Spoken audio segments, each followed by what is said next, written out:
En fait, c'est la capacité. C'est des êtres de petite capacité, de moyenne capacité, de grande capacité. Donc, il y a de nombreuses personnes qui guident des méditations, qui enseignent, qui guident des méditations. Donc, j'avais envie de... Voilà. Je voudrais suggérer ceci. Donc, on commence le Lamrim par le tout début, c'est-à-dire les individus de capacité inférieure. Et on parle de la précieuse renaissance humaine, donc reconnaître chacune des richesses et des libertés, comment elles sont le grand sens qu'elles ont, ces richesses et libertés, comment elles sont difficiles à obtenir. Puis ensuite, on fait la méditation sur la permanence et la mort, avec la méditation en 9 cycles. Puis après, on médite sur les mondes inférieurs, le karma, le refuge, le karma. Mais au début, il faut commencer au début, parce qu'il faut avoir la réalisation, avoir la réalisation de bodhicitta et entrer sur la voie du Mahayana. Mais avant ça, il faut les fondements, il faut le renoncement. Il faut passer, franchir les étapes, tous les paliers à partir du niveau inférieur. Et à partir du niveau inférieur, on commence à monter. On ne peut pas passer du palier le plus bas et monter au dernier étage sans passer par tous les étages intermédiaires. On ne peut pas arriver en haut si on ne passe pas par les étapes intermédiaires, si par les paliers intermédiaires. Ce n'est pas possible. Donc, quand on commence, il faut entraîner son esprit au renoncement au samsara. Tout d'abord, renoncement au samsara.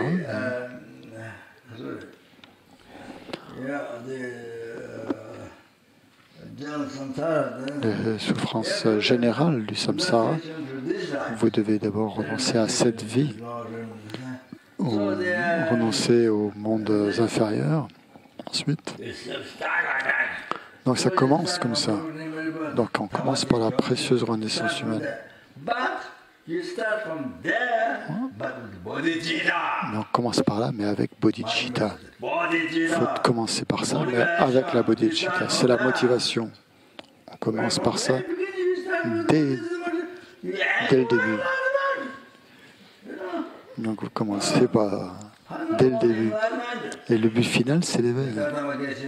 Donc, quand on médite sur la précieuse renaissance humaine, on voit déjà le but qu'on va atteindre, c'est-à-dire l'éveil. Donc, les Geshe Kampa nous ont conseillé à étudier, ils ont appris comment étudier le Dharma. Et tout le Lamrim, tous les textes, différents textes comme la Pramanavartika, la Prajnaparamita, l'Abhidharma Kosha, le Madhyamika, et ensuite les tantras, tous les tantras.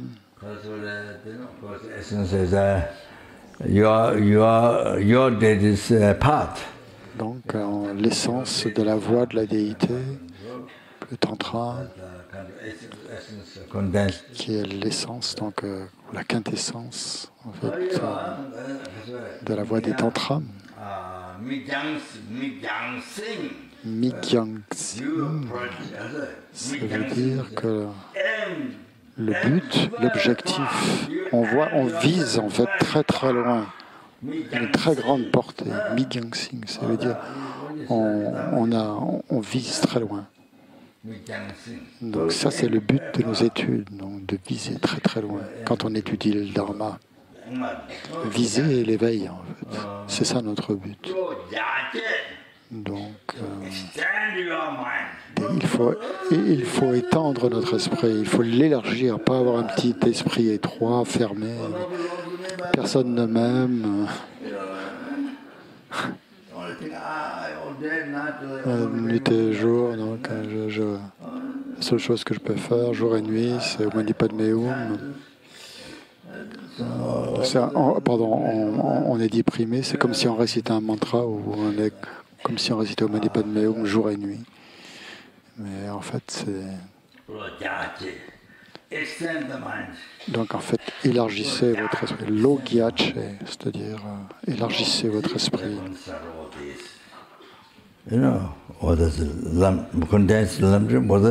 Donc on commence comme ça, donc, même que ce soit aussi le lamrim condensé ou d'autres.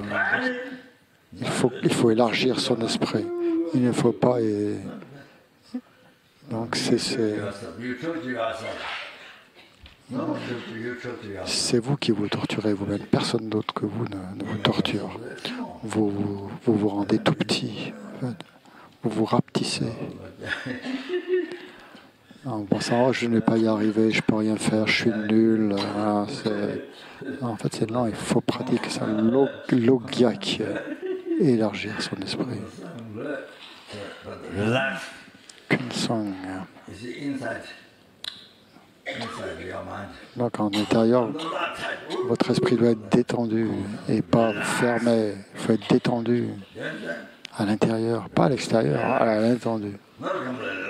Pas redétendu au sens on s'en fout,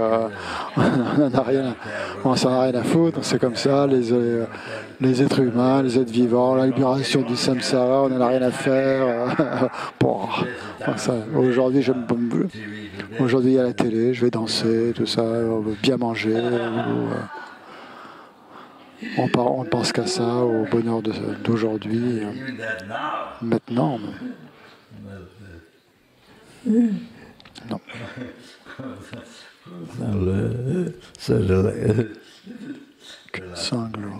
Qu'une sangle, un esprit détendu.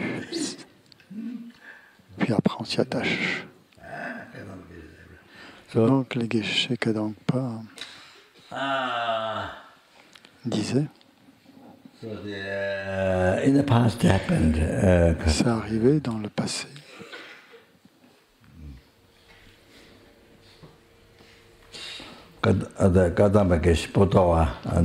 Potawa, non, le Geshe Potawa, Geshe Kadampa. Donc il avait un groupe de disciples et ils étudiaient les vastes textes, les grands textes. Il y en avait 4, mais je m'en souviens plus. Et pour atteindre l'éveil, grâce à ça.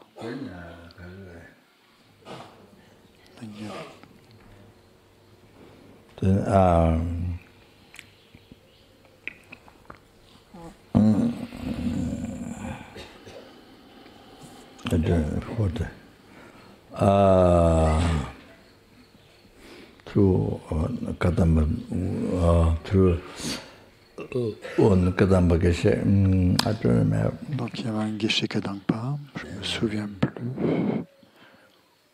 Je crois que c'est dans le Lamrim. Je me souviens un peu de son nom.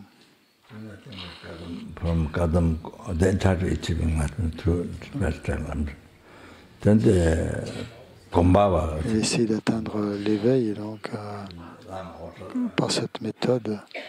Ensuite, il y a eu Gompawa qui essayait d'atteindre l'éveil par l'étude. Puis donc Gompawa, je pense que donc ce sont des instructions qui ont été données par Lama pour étudier ça. Pour vous pratiquer ça. Donc vous essayez d'atteindre l'éveil grâce à ces instructions.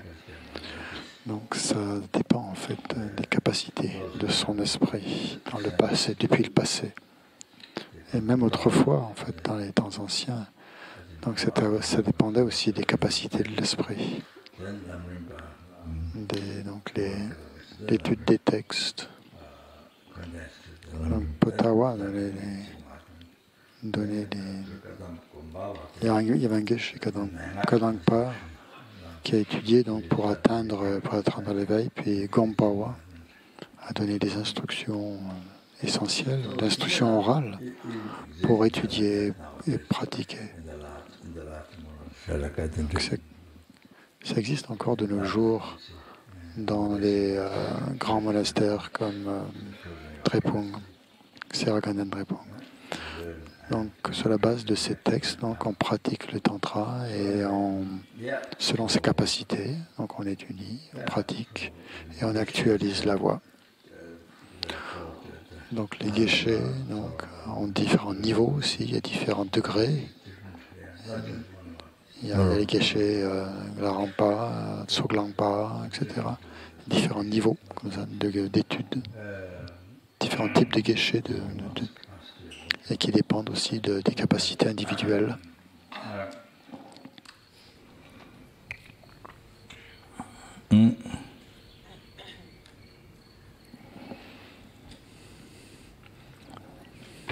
Et de ce qu'on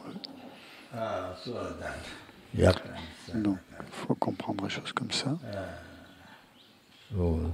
The same style of that even exists nowadays. Le même style, ça a continué de nos jours. Parce que tout le monde n'a pas les mêmes capacités mentales. Donc il faut qu'il y ait des niveaux différents.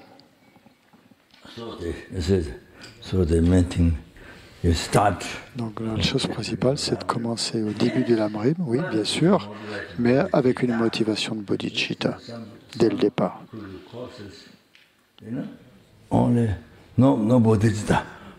Sinon, si les gens qui donnent des cours, des enseignements, ils ne parlent pas de la bodhicitta, ils ne parlent que du renoncement dans cette vie, l'impermanence, la mort, le renoncement au samsara, sans parler du bodhicitta. Donc c'est pas bon. Sauf si, bien sûr, ça ne convient pas aux gens à qui on enseigne. Alors ça, c'est une autre histoire. Là, c'est OK. Si ça ne correspond pas aux gens à qui on enseigne, à une personne particulière. Donc le lamrim est présenté comme ça. Depuis le tout début. Donc la motivation, c'est Midhyang Sing, c'est-à-dire viser l'idéal le plus haut possible, c'est-à-dire l'éveil. Donc tout est fait avec une motivation de bodhicitta, toute la voie. Et depuis le tout début, en fait, tout doit être fait avec une motivation de bodhicitta.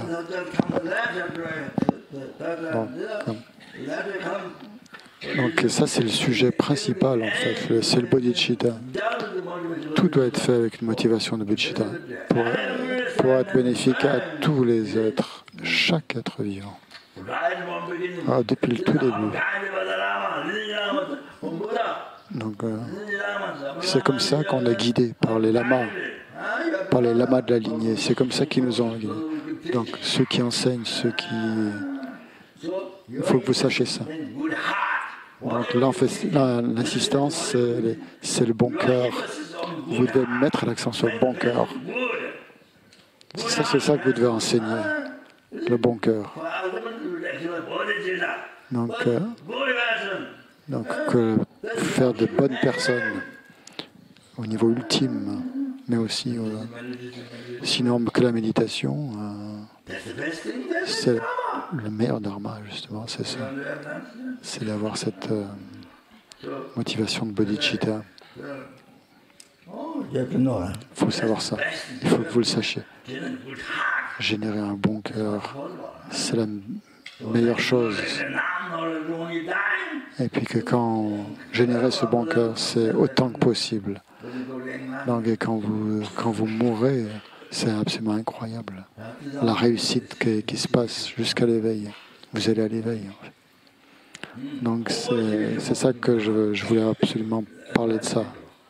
Pour que vous ayez toujours vous concentrez ça sur le bon cœur. Quand vous conseillez, quand vous donnez des conseils aux gens, dans vos enseignements, quand vous enseignez la méditation, c'est la chose la plus importante, tout le temps.